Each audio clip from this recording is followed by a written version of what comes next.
हरे कृष्णा, जय श्री हरि। ओम नमः शिवाय। बोले श्री लक्ष्मीपति विष्णु भगवान की जय। श्री तुलसी शालिग्राम जी भगवान की जय। ओम नमः शिवाय। प्रिय भक्तजनों, आज ज्येष्ठ मास के शुक्ल पक्ष की एकादशी तिथि है, जिसे निर्जला एकादशी या भीमसेनी 11 के नाम से भी जाना जाता है। आज के दिन भगवान विष्णु जी के लक्ष्मी नारायण रूप की पूजा की जाती है। निर्जला एकादशी के व्रत को करने से जाने अनजाने किए गए पापों को धोने के साथ साथ अपार धन और धान्य की प्राप्ति होती है। मान्यताओं के अनुसार इस दिन किया गया व्रत समस्त पापों से मुक्ति दिलाता है और जातक को मोक्ष की प्राप्ति हो जाती है। आज की इस वीडियो में आप सुनिए निर्जला एकादशी की संपूर्ण व्रत कथा, एकादशी माता की कथा और एकादशी माता की आरती। प्रिय भक्तजनों, अब आप सुनिए निर्जला एकादशी की बड़ी ही दुर्लभ कथा। इस कथा को आप प्रसन्नचित मन से पूरा अवश्य सुनिए। प्रेम से बोलिए भगवान श्री लक्ष्मी नारायण जी की जय। एक दिन वेद व्यास जी ने 5 पांडव को चारों पुरुषार्थ को देने वाली एकादशी व्रत का संकल्प कराया, जिसके बाद पांडवों में सबसे बड़े भाई युधिष्ठिर ने कहा, हे जनार्दन, कृपया ज्येष्ठ मास के शुक्ल पक्ष में आने वाली एकादशी का वर्णन कीजिए। इस बात का उत्तर देते हुए भगवान श्री कृष्ण ने कहा, हे राजन, इसका वर्णन परम पिता व्यास जी ही कर सकते हैं, क्योंकि वे ही संपूर्ण शास्त्रों के ज्ञाता होने के साथ ही वेद व्यादांग में भी पारंगत है।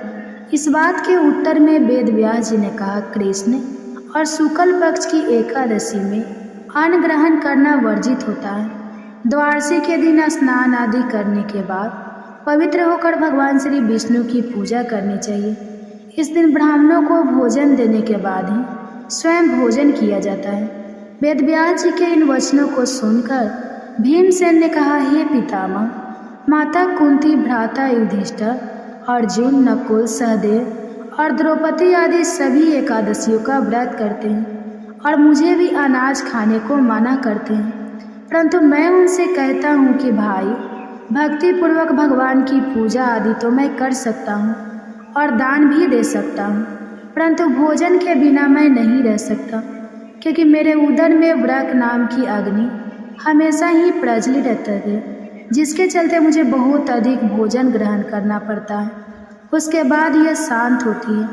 अतः महामुनि, मेरे लिए कोई ऐसा व्रत निश्चय करके बताइए जिसे साल में सिर्फ एक बार रखने से मेरे स्वर्ग प्राप्ति का मार्ग सुलभ हो सके।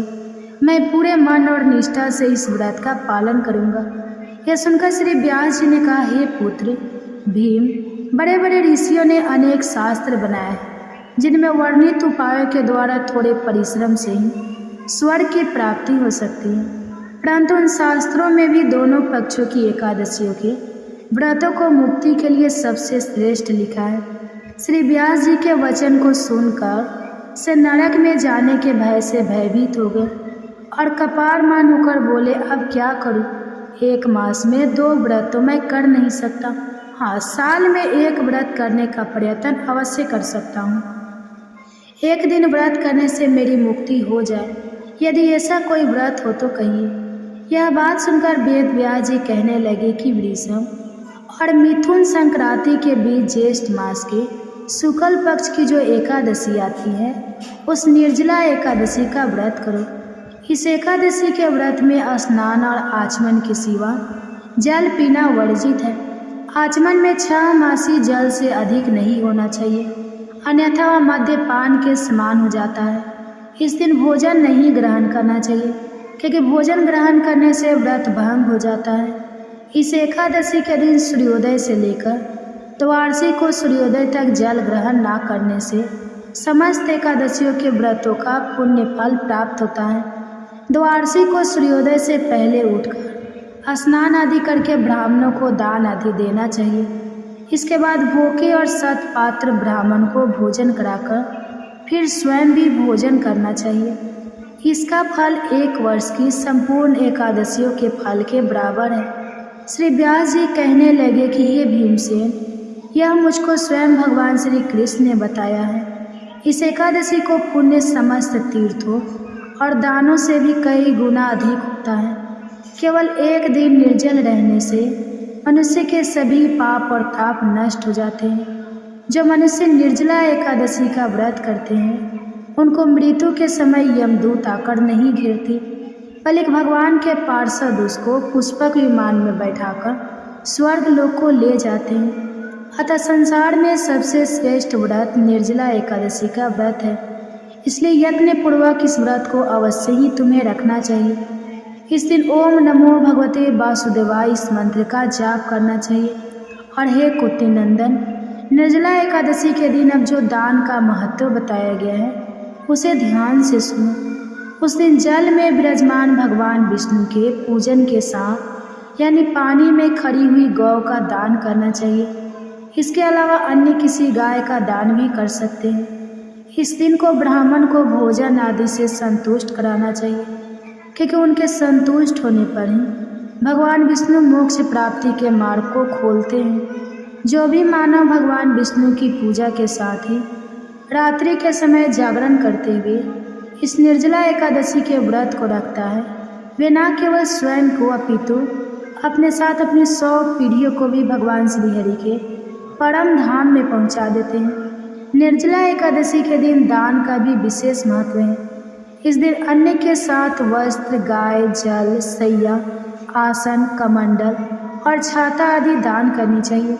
जो भी व्यक्ति ब्राह्मणों को जूते दान में देते हैं वह सोने के विमान पर बैठकर स्वर्ग लोक को जाते हैं। श्री व्यास जी की आज्ञा के अनुसार भीमसेन ने इस व्रत को किया था, इसलिए इस एकादशी को भीमसेनी या पांड एकादशी भी कहते हैं। निर्जला एकादशी व्रत वाले दिन प्रातःकाल भगवान का पूजन करके यह प्रार्थना करें कि हे भगवान, आज मैं श्रद्धापूर्वक निर्जला व्रत रखकर दूसरे दिन भोजन करूँगा, अतः आपकी कृपा से मेरे सब पाप नष्ट हो जाएं।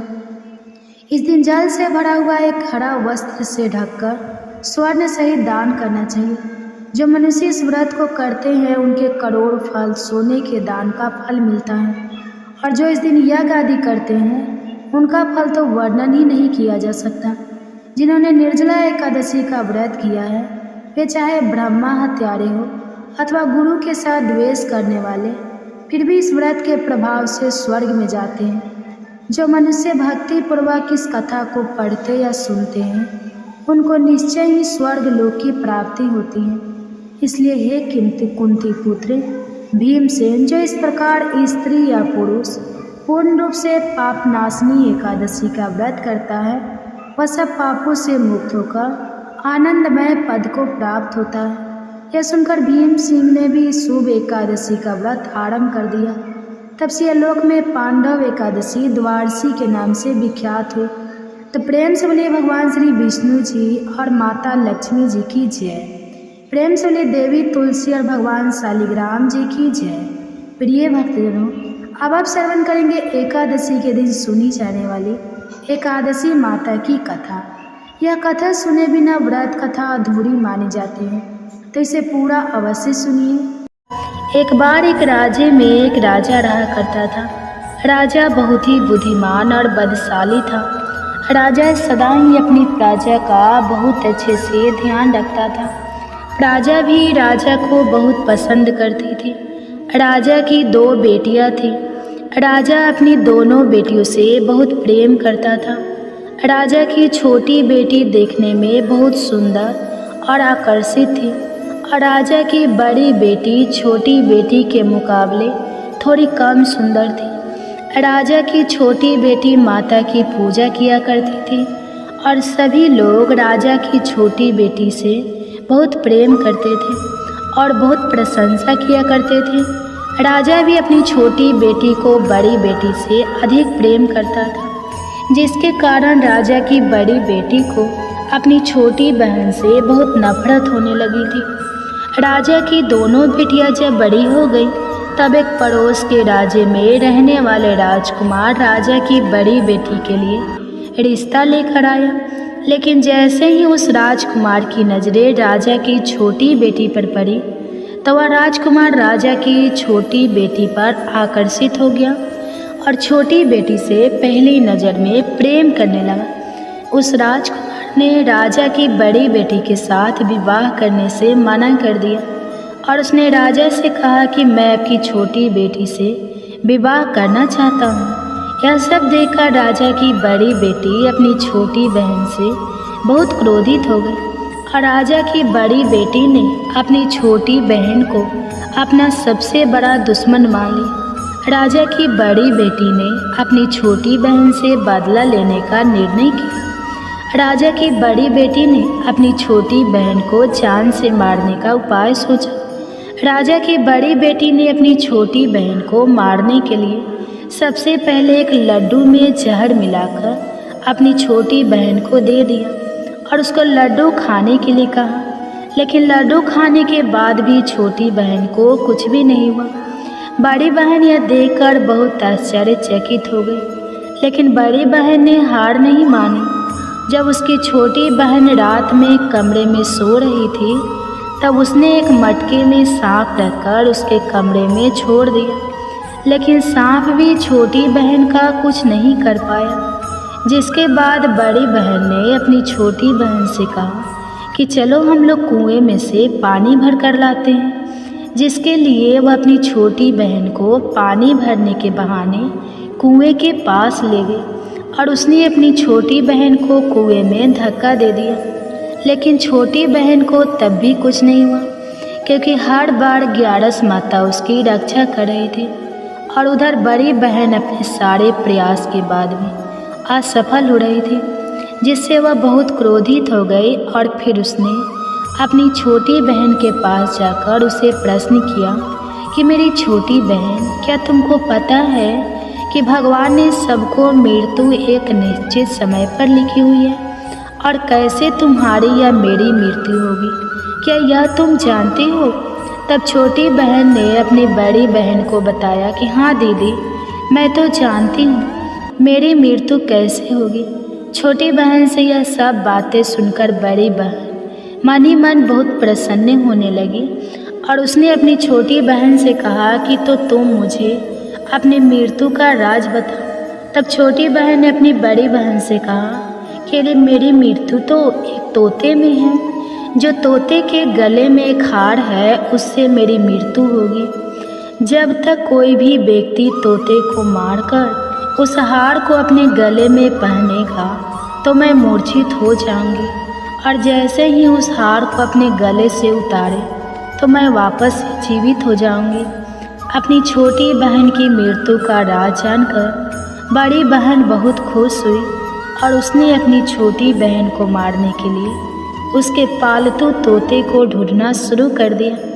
और छोटी बहन को इस बात का आभास हो गया था कि कोई उसकी जान लेना चाहता है, जिसके लिए वो अपने पिताजी के पास गई और उसने अपने पिताजी से कहा कि पिताजी, मेरी मृत्यु के बाद आप मुझे मत जलाइएगा, आप मुझे अपनी पुरानी वाली हवेली में एक पलंग में लेटाकर छोड़ दीजिएगा। अपनी छोटी लड़की की यह बातें सुनकर राजा बहुत आश्चर्यचकित हो गया। राजा ने अपनी छोटी बेटी से पूछा कि बेटी, तुम यह क्या कह रही हो? तब राजा की छोटी बेटी ने बताया कि पिताजी, समय किसी के लिए नहीं रुकता है, क्या कब किसको हो जाए इसका किसी को कुछ नहीं पता। फिर राजा ने अपनी छोटी बेटी से कहा कि तुम ऐसी बातें क्यों करती हो? 2-3 दिन के बाद तो तुम्हारा विवाह है।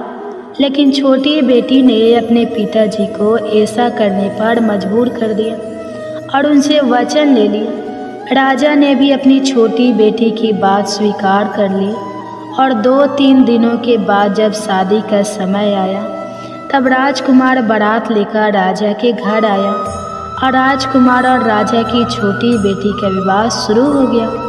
जैसे ही राजा की छोटी बेटी राजकुमार के साथ फेरे लेना शुरू हुई तो उसकी बड़ी बहन अपनी छोटी बहन के कमरे में जाकर उसके तोते को पकड़ लेती है और उसको जान से मार देती है। तोते के गले में जो हार था उसको अपने गले में धारण कर लेती है और जैसे ही बड़ी बहन उस हार को अपने गले में धारण करती है तो उधर छोटी बहन 3.5 फेरे ले पाती है और वहीं पर बेहोश होकर गिर जाती है।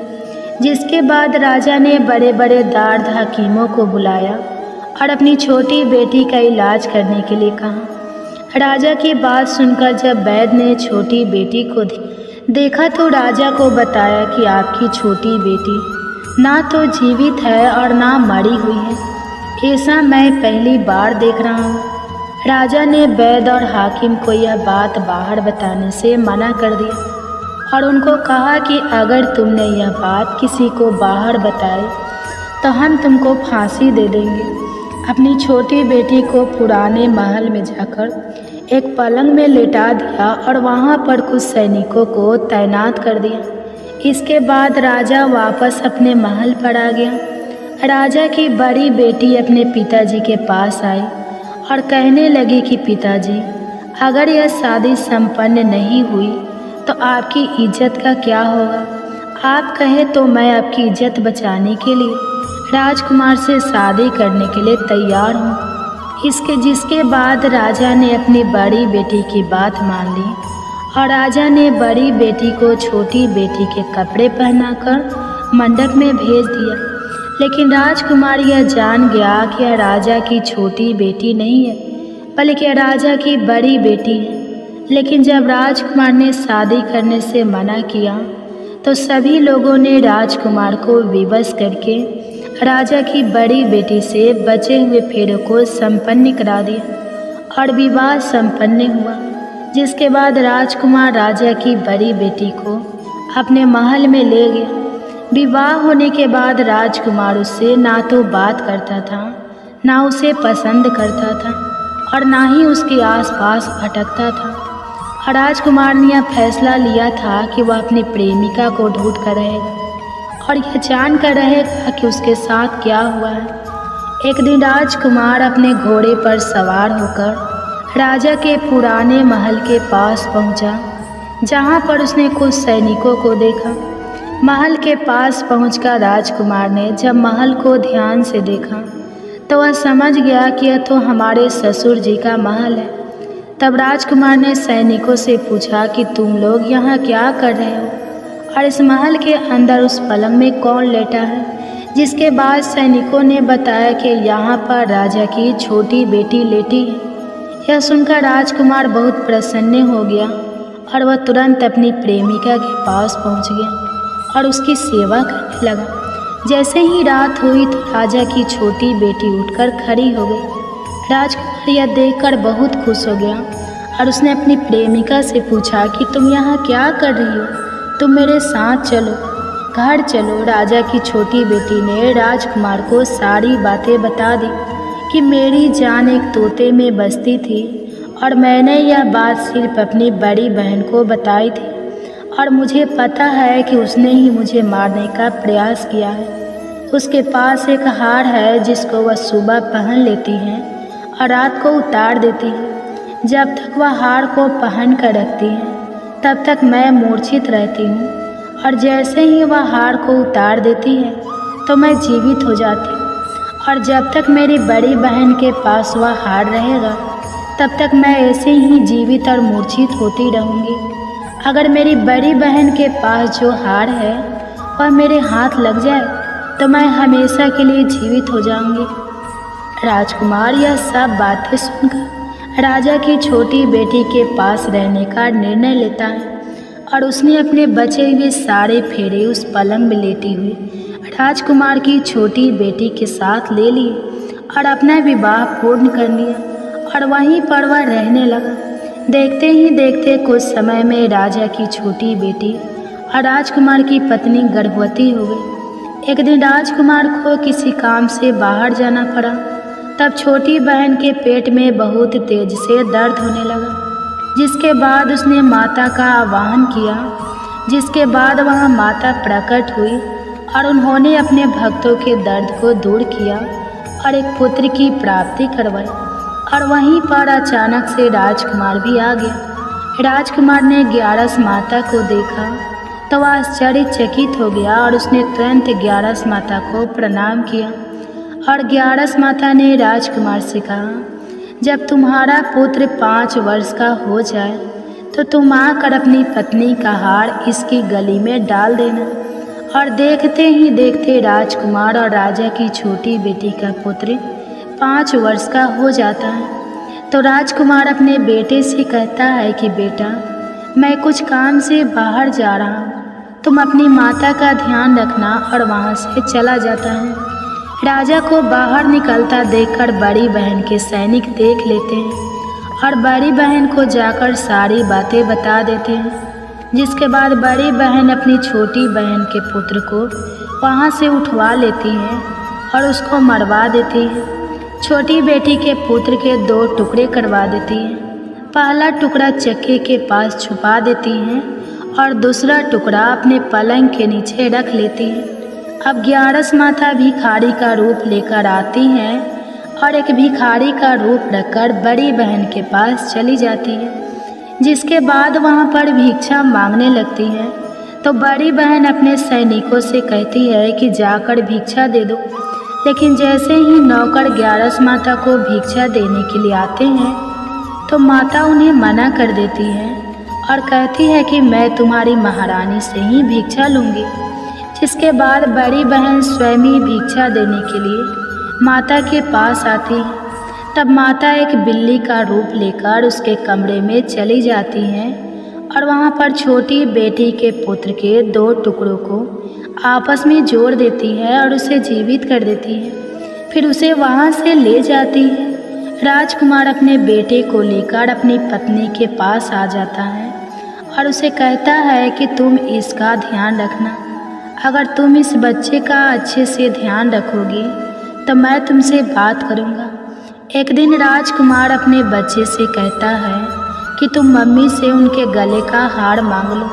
तो अपने पिता की बात मानकर राजकुमार का लड़का अपनी मम्मी के पास जाता है और कहता है कि मम्मी, मुझे तुम्हारा हार चाहिए। यह सुनकर पहले तो बड़ी बहन बहुत क्रोधित होती है, पर उसको याद आता है कि राजकुमार ने कहा था कि अगर मैं इस बच्चे का ध्यान अच्छे से रखूँगी तो वह मुझसे बात करेंगे। जिसके कारण वह हार उस बच्चे को दे देती है और वह तुरंत हार को ले जाकर अपने पिताजी को दे देता है। और तभी राजकुमार अपने बेटे को लेकर वहाँ से जाने लगता है और अपनी पत्नी से कहता है कि तुम हमारे लिए खाना बनाकर रखना, मैं शाम को आकर तुम्हारे साथ खाना खाऊंगा। और वह अपने बेटे को लेकर वहाँ से चला जाता है। जिसके बाद वह राजा के पास जाता है और उनको सारी बातें बता देता है। राजा अपनी बड़ी बेटी की यह करतूत सुनकर बहुत क्रोधित होते हैं और अपनी परवरिश पर ही दोष देने लगते हैं। राजकुमार को अपनी छोटी बेटी के साथ रहने के लिए आदेश दे देते हैं। इस प्रकार 11 माता की कृपा से राजकुमार और राजा की छोटी बेटी सुखपूर्वक रहने लगी। प्रेम से बोलिए एकादशी माता की जय। प्रेम से बोलिए माता लक्ष्मी और भगवान विष्णु की जय, माता पार्वती और भगवान शंकर की जय। कथा के बाद अब आप आरती श्रवण कीजिए। ओम जय एकादशी माता, मैया जय एकादशी माता, विष्णु पूजा व्रत को धारण कर, विष्णु पूजा व्रत को धारण कर, शक्ति मुक्ति पाता। ओम जय एकादशी माता, तेरे नाम गिना देवी भक्ति प्रदान करनी, मैया भक्ति प्रदान करनी, गण गौरव की देनी, गण गौरव की देनी, माता शास्त्र में वर्णी, माता शास्त्र में वर्णी। ओम जय एकादशी माता, मार्गशीर्ष की कृष्ण पक्ष की उत्पन्न विश्वरणी, जनमी मैया उत्पन्न विश्व तारे जनमी, शुक्ल पक्ष में हुई मोक्षदा, शुक्ल पक्ष में हुई मोक्षदा, मुक्ति दाता बन आई। ओम जय एकादशी माता, पौष की कृष्ण पक्ष की सफला नामक है, सफला नामक है, शुक्ल पक्ष में होए पुत्रदा आनंद अधिक रहे। ओम जय एकादशी माता, नाम सटतीला माघ मास में कृष्ण पक्ष आवे मैया कृष्ण पक्ष आवे शुक्ल पक्ष में जया कहावे शुक्ल पक्ष जया कहावे विजय सदा पावे। ओम जय एकादशी माता विजया फागुनी कृष्ण पक्ष में शुक्ला आमल की मैया शुक्ला आमल की मैया पापे मोचनी कृष्ण पक्ष में चैत्र महाबली की। ओम जय एकादशी माता चैत शुक्ल में नामे कमदा धन देने वाली मैया धन देने वाली मैया नाम बरुथिनी कृष्ण पक्ष में नाम बरुथिनी कृष्ण पक्ष में बैसाखी माह वाली। ओम जय एकादशी माता शुक्ल पक्ष में हुई मोहिनी आप कृष्ण पक्ष नाम निर्जला सब सुख करने नाम निर्जला सब सुख करने शुक्ल पक्ष रखी। ओम जय एकादशी माता योगिनी नाम आषाढ़ में जानो कृष्ण पक्ष करनी देव सैनी नाम कहाओ शुक्ल पक्ष धरनी। ओम जय एकादशी माता कामिका श्रावण मास में आवे कृष्ण पक्ष कहिए श्रावण शुक्ला होए पवित्र आनंद से रहिए। ओम जय एकादशी माता आजा भाद्रपद कृष्ण पक्ष के परिवर्तन शुक्ला इंद्र आश्विनी कृष्ण पक्ष में इंद्र आश्विनी कृष्ण पक्ष में भवसागर निकला। ओम जय एकादशी माता पापे कुंसा शुक्ल पक्ष में आपे हरण हारी रामा माँ कार्तिक में आवे सुखदायक भारी। ओम जय एकादशी माता देवोत्थिनी शुक्ल पक्ष की दुख ना सके मैया दुख ना सके मैया पावन मास में करू विनती पावन मास में करू विनती पार करो नैया।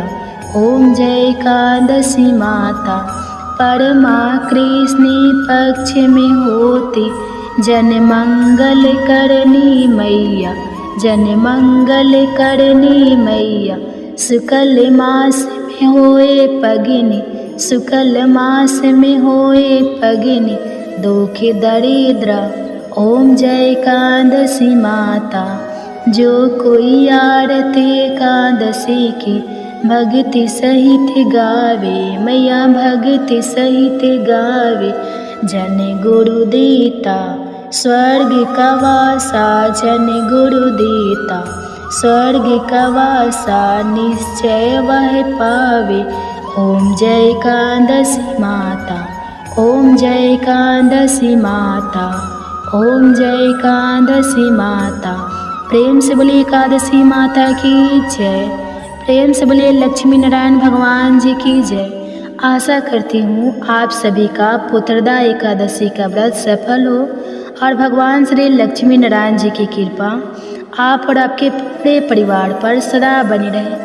आपको यह कथा पसंद आई हो तो वीडियो को लाइक करिएगा, शेयर करिएगा, कमेंट्स में भगवान श्री विष्णु जी और माता लक्ष्मी जी की जय लिखिएगा और चैनल को सब्सक्राइब कीजिएगा। जय श्री राधे राधे कृष्णा। प्रिय श्रोताओ, एकादशी के दिन एकादशी व्रत कथा के साथ ही 11 माता की कथा की भी अवश्य ही सुननी चाहिए। इससे व्रत का पूर्ण फल प्राप्त होता है। तो आइए सुनते हैं 11 माता की कथा। एकादशी भगवान श्री हरि विष्णु की साक्षात शक्ति है, जिस शक्ति ने उस असुर का वध किया जिससे भगवान भी जीत पाने में असमर्थ थे। उस शक्ति के आगे भला मनुष्य के पाप रूपी असुर कैसे टिक सकते हैं। जिस शक्ति ने देवताओं के कष्ट को हर कर उन्हें सुख दिया, वह प्राणी मात्र को क्या नहीं दे सकती। सुख, समृद्धि, शांति और मोक्ष समस्त सुख सहज ही प्राप्त हो जाते हैं। हे प्रिय भक्तों, 11 माता की भक्ति में इतनी शक्ति है कि जिसके प्रभाव से मनुष्य को सहज ही सभी प्रकार के सुख प्राप्त होते हैं और अंत समय में मोक्ष की प्राप्ति होती है। 11 माता की कथा के अनुसार सतयुग में एक महाभयंकर दैत्य हुआ करता था। उस दैत्य का नाम था मूढ़। उस दैत्य ने इंद्र आदि सभी देवताओं पर विजय प्राप्त करके उन्हें उनके पद से हटा दिया था। तब इंद्र आदि देवताओं ने भगवान शंकर से प्रार्थना की कि हे भोलेनाथ, हम सभी देवता मूढ़ दैत्य के अत्याचारों से दुखी होकर मृत्यु लोक में अपना जीवन व्यतीत कर रहे हैं। राक्षस के भय से हम बहुत दुख और कष्ट भोग रहे हैं। मैं स्वयं बहुत दुखी और भयभीत हूँ। अन्य देवताओं की तो बात ही क्या करें। इसलिए हे कैलाशपति, कृपा करके आप मूढ़ दैत्य के अत्याचार से बचाने का कोई उपाय बताइए। हे प्रिय भक्तों, देवराज इंद्र की प्रार्थना सुनकर भगवान शंकर ने कहा, हे देवेंद्र, आप भगवान श्री हरि विष्णु की शरण में जाइए।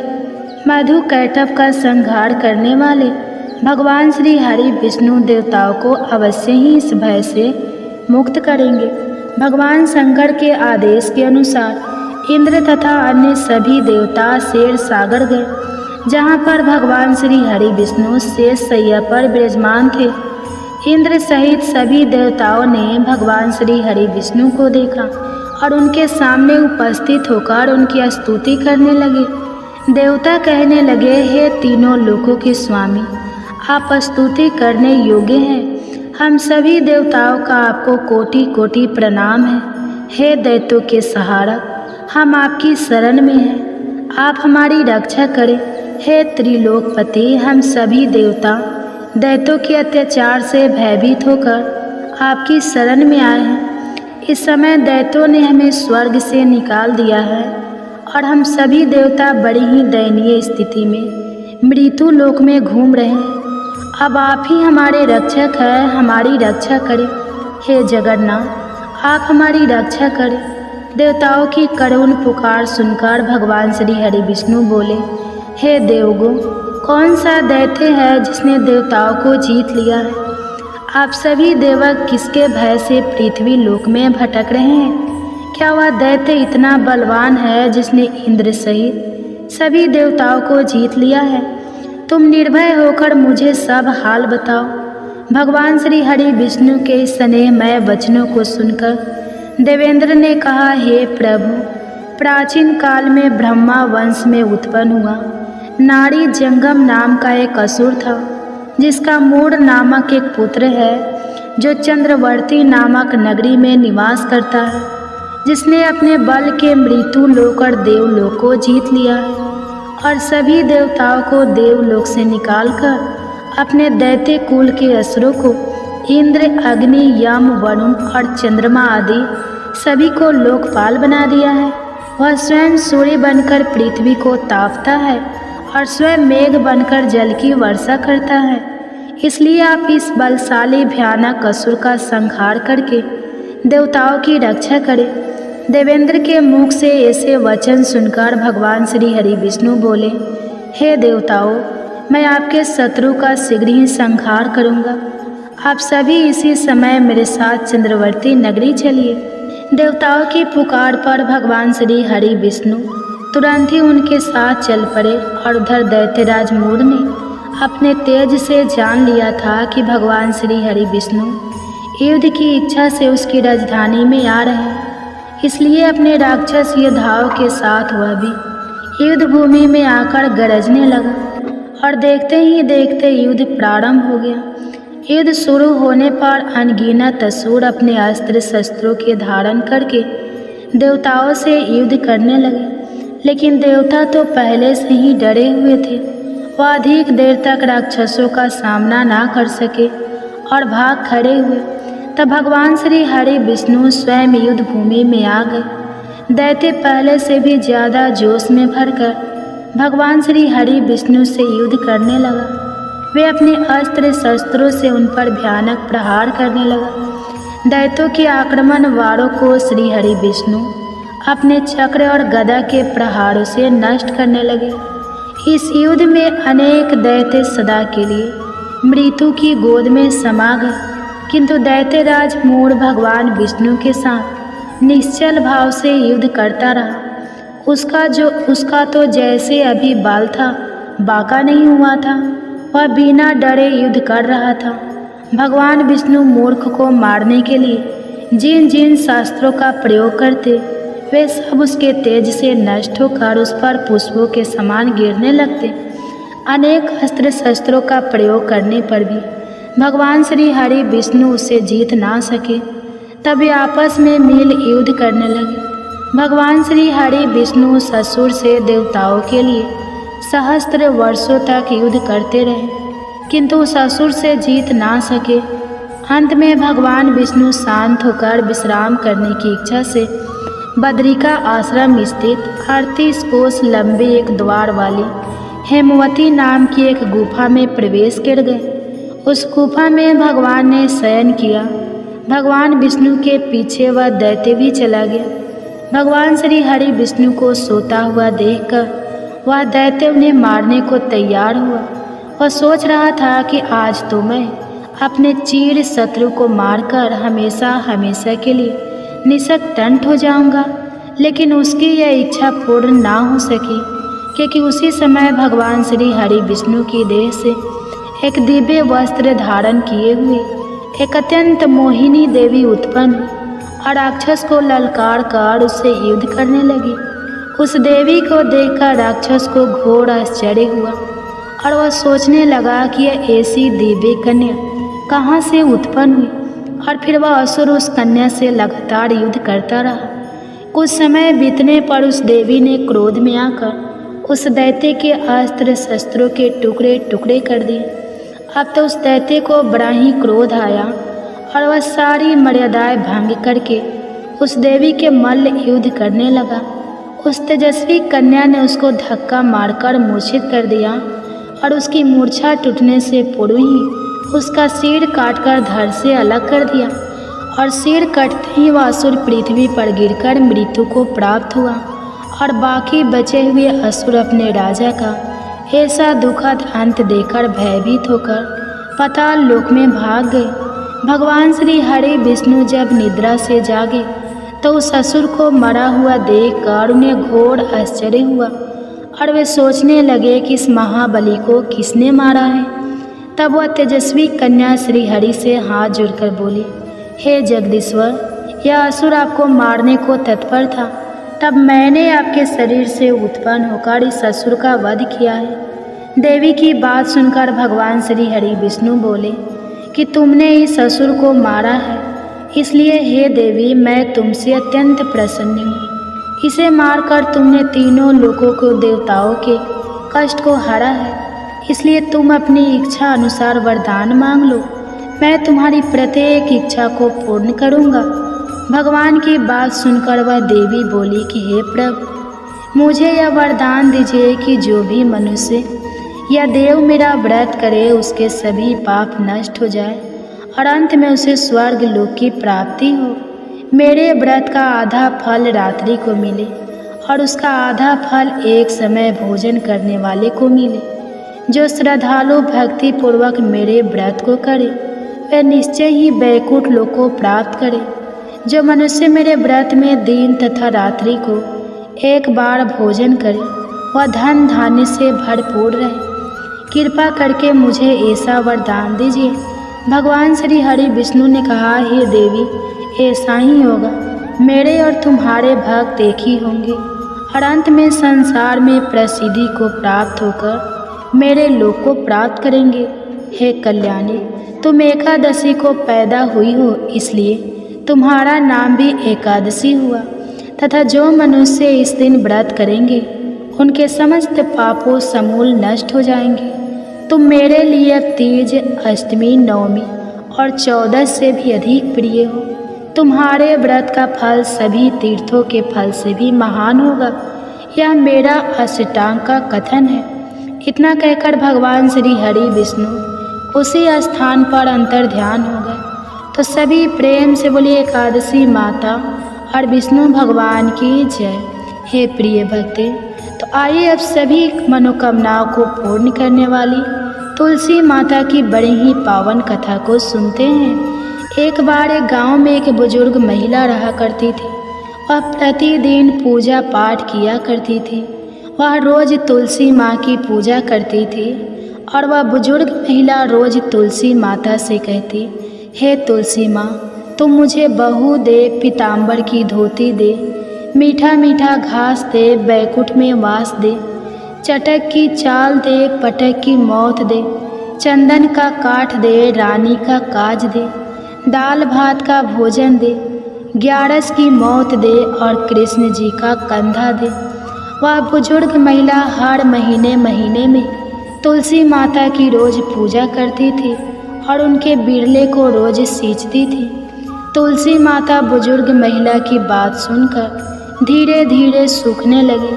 तभी भगवान श्री कृष्ण जी ने देखा कि तुलसी माता सूख रही है और तभी एक दिन भगवान श्री कृष्ण तुलसी माता जी के पास प्रकट हुए और भगवान श्री कृष्ण जी ने तुलसी माता से पूछा, तुम क्यों सूख रही हो? सभी महिलाएं तुम्हारी पूजा करती है और तुमको रोज सींचती हैं, लेकिन फिर भी तुम सूखती जा रही हो, इसका कारण क्या है? जिसके बाद तुलसी माता ने भगवान श्री कृष्ण जी से कहा कि हे प्रभु, एक बुजुर्ग महिला मेरे पास रोज आती है और रोज एक ही बात बोलती है कि हे तुलसी माता, सबकी दाता मैं तेरा बिरला सींचती हूँ, तो मुझे बहू दे, पीताम्बर की धोती दे, मीठा मीठा घास दे, बैकुंठ में वास दे, चटक की चाल दे, पटक की मौत दे, चंदन का काठ दे, रानी सर राज दे, दाल भात का भोजन दे, ग्यारस की मौत दे और कृष्ण जी का कंधा दे। मैं उस बुजुर्ग महिला की सारी मनोकामनाएं पूरी कर सकती हूँ, लेकिन उसकी एक मनोकामना पूरी नहीं कर सकती। मैं कृष्ण जी का कंधा कहाँ से दूंगी? भगवान श्री कृष्ण जी तुलसी माता की यह बात सुनकर जोर जोर से हंसने लगे और फिर भगवान श्री कृष्ण जी ने तुलसी माता जी से कहा कि तुम चिंता मत करो, जब वह बुजुर्ग महिला की मृत्यु होगी तब मौके पर मैं और आप ही कंधा दे देंगे। आप सुबह जब वह पूजा करने आए तब कह देना कि सब कुछ तुम्हें मिल जाएगा। कुछ दिनों बाद वह वृद्ध महिला ठोकर खाकर रास्ते में गिर कर मर गई। पूरे गांव के सभी लोग आए और उस महिला को सभी लोग धर्मात्मा मानते थे। उसको तुलसी जी की डकुरी कहते थे। उसके परिवार में कोई भी नहीं था, इसलिए गांव वालों ने ही उसके अंतिम संस्कार करने की योजना बनाई और उसे नहलाकर जब बैकुंठी पर बैठाने के लिए उसे उठाने लगे तो उसका मृत शरीर इतना भारी हो गया था कि उसे कोई उठा नहीं पाया। यह सब देखकर वहाँ के सभी लोग तरह तरह की बातें करने लगे और कहने लगे कि यह इतना पूजा पाठ करती थी, हर समय माला फेरती थी, इसलिए यह इतनी भारी हो गई है। वही पूरे गांव में चर्चा होने लगी कि डोकरी माई कोई भक्ति नहीं करती थी या छल कपट करती थी। हम जिसे धर्मात्मा समझते थे वह पापी है जो कि किसी से भी नहीं उठ पा रही है। यह इसके कर्मों की सजा है। इधर भगवान ने सोचा कि मेरे भक्तों की निंदा हो रही है, इसलिए भगवान ने बूढ़े ब्राह्मण का वेश धारण करके वहाँ पर आए और वहाँ पर जितने भी लोग इकट्ठे हुए थे उनसे पूछने लगे कि यहाँ पर इतनी भीड़ क्यों लगी है, जिससे लोग कहने लगे कि यह डोकरी माई मर गई है और पाप इतना था कि इससे यह उठ ही नहीं पा रही है। सब उठाकर थक गए। तब ब्राह्मण जी ने कहा कि मुझे एक बार डोकरी के कानों में कहने दो, फिर वह देखो कैसे उठती है। तो सभी लोगों ने कहा कि आप भी प्रयास करके देख लीजिए। तब भगवान ने उस वृद्ध महिला के कानों में कहा कि हे डोकरी माई, देखो मैं आ गया। और जो भी बुढ़िया माई पूजा करते समय शब्द कहती थी वह शब्द उसके कानों में कहने लगे, तू बिरला सींच मेरा, मैं करूँ निस्तार तेरा। डोकरी माई बहू ले, बेटी ले, पोता ले, लड्डू ले, पीताम्बर की धोती ले, गहना ले, घी का घड़ा ले, मीठा मीठा खीर खीर और पूड़ी ले, दाल भात का भोजन ले, धन दौलत ले, बेटा पोता को काम ले, तुलसी का पत्ता ले, मुंह में गंगा जल ले, 11 माता को दीन ले, श्री कृष्ण जी का कंधा ले। इतना सुनते ही डोकरी हल्की हो गई। भगवान ने बोला आओ और उसको उठाओ। भगवान ने हाथ लगाया और डोकरी उठ गई। सबको बड़ा ही आश्चर्य हुआ। उसे खूब धूमधाम से ले जाया गया। भगवान उसे अपने कंधे पर ले गए। पूरे गांव में इसकी चर्चा होने लगी, जिससे उसको मुक्ति मिल गई और वह बैकुंठ में चली गई। सभी लोग देखते रह गए। सभी लोगों ने देखा कि शमशान घाट तक तो ब्राह्मण साथ ही आया था, लेकिन अब वह दिखाई नहीं दे रहा है। इससे लोगों को समझ में आ गया कि वह और कोई नहीं, स्वयं भगवान ही बूढ़े ब्राह्मण के रूप में आए थे।